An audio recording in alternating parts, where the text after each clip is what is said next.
Oh, for as good as Stoke have been away from home, why can't they win at home? To explore that, we've got Liam, and also joining us on the Stoke View this week is the next opponent. It's the Baggies are in town. We've got Dan representing West Brom. How are you, Dan? I'm very well, thank you. You're looking forward to a nice freezing day out at the Bet365? Oh, always. Can't wait. All right, let's talk to Liam first of all then. 4 points over the Easter weekend. That's not bad, Liam, is it? No, I'd have taken it before. Typical, we do it the wrong way round. The wrong way round, yeah. But yeah, that's not bad, is it? 4 points. You'll take it over Easter weekend. It's got the chance to be a catastrophe, hasn't it, over Easter? So take it. First of all, credit to all the Stoke fans who went to Hull. What was it, 2000, something like that? I mean, the limbs. 2.5, I think, yeah. 2.5. The limbs that we saw going, that the second goal went in. I mean, credit to them travelling on a Good Friday. But that's what you've done all year, haven't you? And actually, Stoke fans deserve a lot better than what they've seen. Why is it, though, that given all the good things that happened against Hull, that you come back to the Bet365 and you just can't replicate it? I think over a build-up of time, obviously, the home form has been that bad over years now. There's kind of a lingering thing with the crowd where it's more restless than anything. If there's a misplaced pass, there's a groan, and it kind of gets on top of the players. I also don't think it helps when the impetus is on us to do something with the ball. We're not exactly a high-scoring team. Top scorer is still Vidigal with 5. And he hasn't scored since New Year when we played Birmingham. I think at own goals, the next top scorer with a 5. But it's just a bit of an overhang for what's been going on. I think I saw a stat that this 1-1 with Huddersfield is the first time we've come from behind at home and got a result since December 22. It's March 24. Yeah. So that's what it's been like. I think there's a bit more freedom away from home, a little bit less pressure, internal pressure that the players feel.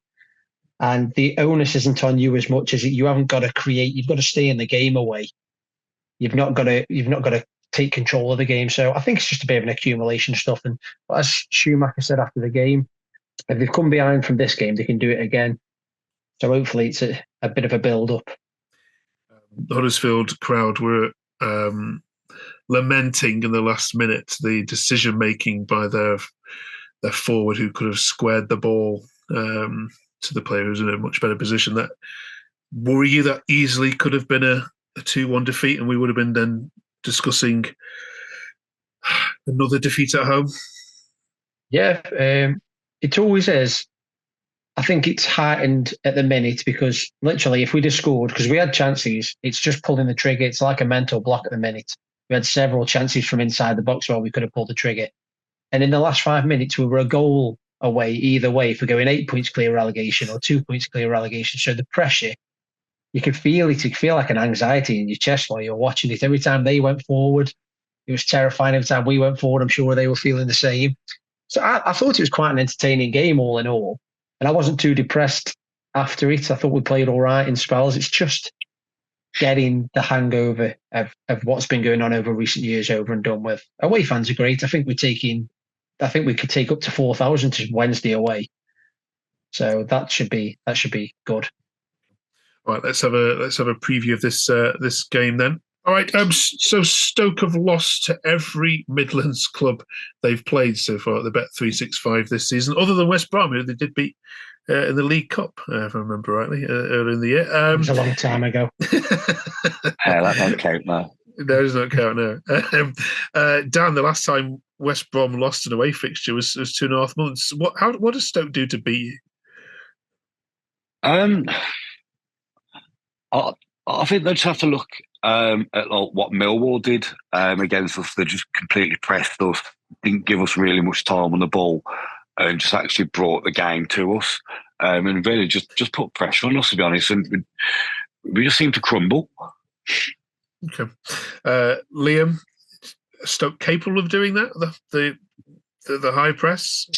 Yeah, I saw something on Twitter earlier today that only Leicester, Leeds and Ipswich have pressed the ball further up the pitch and been more successful on it than we have. So it is probably one of our strengths, pressing the ball.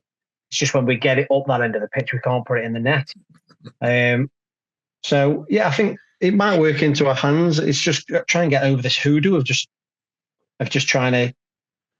We've got a massive thing of getting a good result and just not quite finishing it off. I mean, if we'd have beat Huddersfield, I think that would have pretty much been it. We'd have been 8 points away from relegation. So let's see what happens. Yeah, with Sheffield Wednesday facing QPR as well, and Huddersfield as well. Yeah, this is not a game you can say, well, it's West Brom. We'll settle for a point. Is it? You've got to go for this one, haven't you?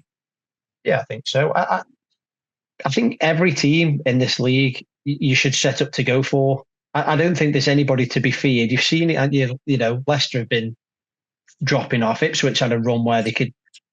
Ipswich come to us and we drew 0-0 with them. They barely created anything, and that was over Christmas when they were going over their off period. So I don't think there's anybody who should ever be feared. You should always go for it. I think Schumacher is erring more on the side of caution recently.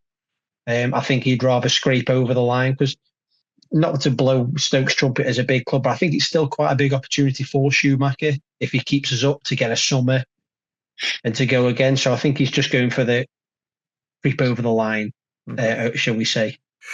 All right, then we've got two, I think, very tactically astute managers in this game. Dan, it's fair to say that Coburn's prowess in this area has saved you from when you've gone a goal down. I think you've gained 5 points from losing positions in 3 of the last 4 games. I think there's a triple change, I think, that got roundly kind of criticised against Watford, but then of course the reaction was, well, you're left with a point. Do you see now you've got a manager who doesn't just stand on the touchlines going, oh well, we've lost this or settle for a draw, who actually will change things? Oh yeah, definitely. I mean, look, you watch him on a touchline, he just doesn't stop jumping about, arms waving everywhere, and he's just so animated. And it is great to see, because then that sort of reflects as well on like the players, and they sort of react to it really well. Like probably no idea what he's shouting at the players. To be fair, when I hear his interviews, I can barely understand what he says anyway. So no idea if the players understand it, but I think they just sort of look at his actions on the pitch, think, oh, okay, we must start doing better. And to be fair, it happened when we played Watford, and it sort of worked. So yeah, hopefully, he's a really good manager, to be fair. So yeah, I'm glad to have him. All right, and of course, Plymouth fans are missing their old manager, having now just sacked their replacement for him. And of course, they'll be coming to the Bet365 in a couple of weeks for a potential 6-pointer loser goes down match, which would be just awful. I really hope it's done by then. The pressure on that game could be immense. Same with the Sheffield Wednesday one. All right, thank you. Let's get some score predictions from you both, then I'll let you go. Liam, you go first. It's going to be a really tough game, as they all are down Stoke. I think Coburn's fantastic manager, probably up there with one of the best in the league.